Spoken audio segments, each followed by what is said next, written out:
Management Research. Hello and welcome to the Management Research podcast. I'm your host, Dr. Eugene.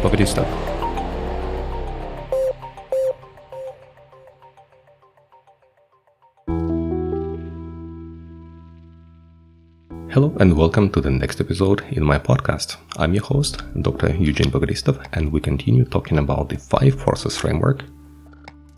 In this episode, we'll focus on the force that is called the rivalry between competitors. And in the previous episode, we already talked about some of the drivers that have impact on this force. Today, we continue talking about the next driver, which is the product differentiation. In my previous episode, I talked about the competitors' differentiation. Actually, it was more about the cost structure and how they organize their business that may allow them to have lower costs. And then at the end, although the product is very similar to the one offered by competitors, these firms can still offer lower prices. In this episode, we talk about the product differentiation. And the rivalry between competitors is impacted first and foremost by how different the products are from those from the competitors. In this event, you might think about, let's say, something that is very common, where people do not really differentiate between them, like industries such as agriculture, mining and petrochemicals. They offer the products that are plagued by price wars and low profits, because it doesn't really matter what kind of gasoline you take. In most stations, your car will not distinguish between these types of gasoline. The same happens within the agriculture. Different types of potato, or the flour, is more or less the same, and you won't really notice what kind of flavor you bought if you go to a shop where you see a huge number of competitors offering the flour from which you can make your pancakes. In contrast to them, we have some industries that are very unique, highly differentiated, like perfumes, pharmaceuticals, restaurants, management consulting services, and so on.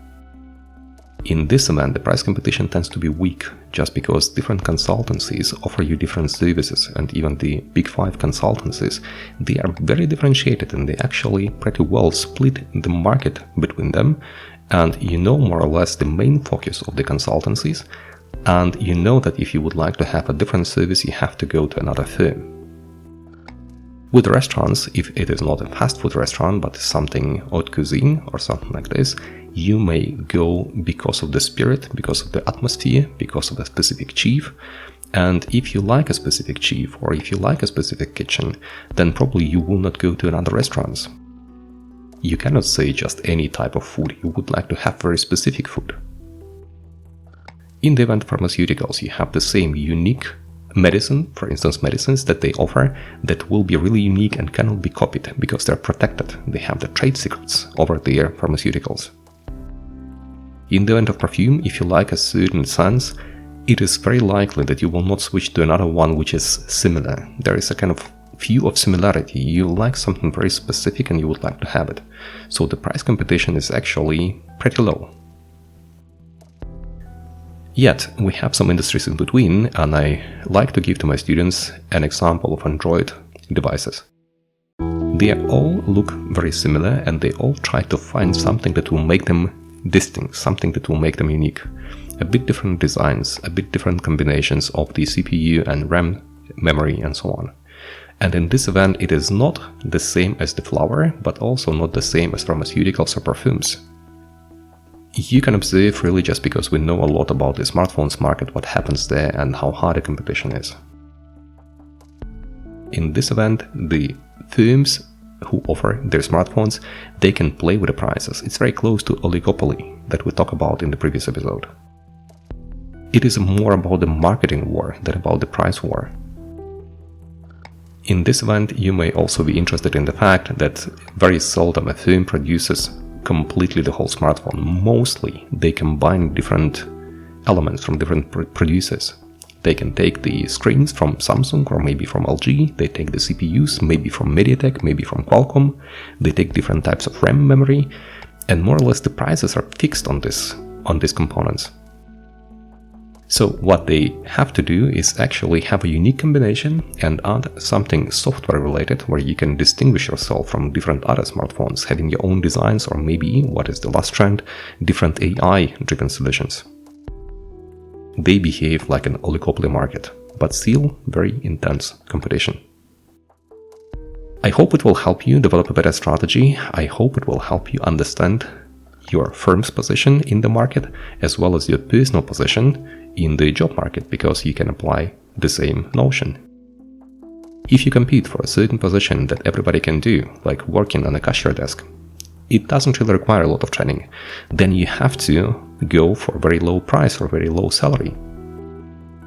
If you have some unique skills, if you develop a skill in the event of consulting and you develop a skill to run discrete choice experiments or run conjoint analysis or maybe make business analytics using AI and Python, then you can charge much more. You may even be a kind of monopolist, one of few people who can offer something like this. Or you can be somewhere in the middle, a kind of oligopoly, where you have a nice bachelor's or master's degree in the field of business. It is already much better, but still you will need some unique combinations and the competition will be dense. And the war that you will have to attend is the marketing war. You will need to learn how to market yourself better. So in the event of the cashier desk, marketing will not help. You just need to go to a lowest salary possible, just because too much competition, too easy to catch up regarding the skills. In the event of monopoly, where you offer a completely unique set of skills, you can really don't care about the marketing. If it is really unique and needed, then the firms would like to have you for almost any price.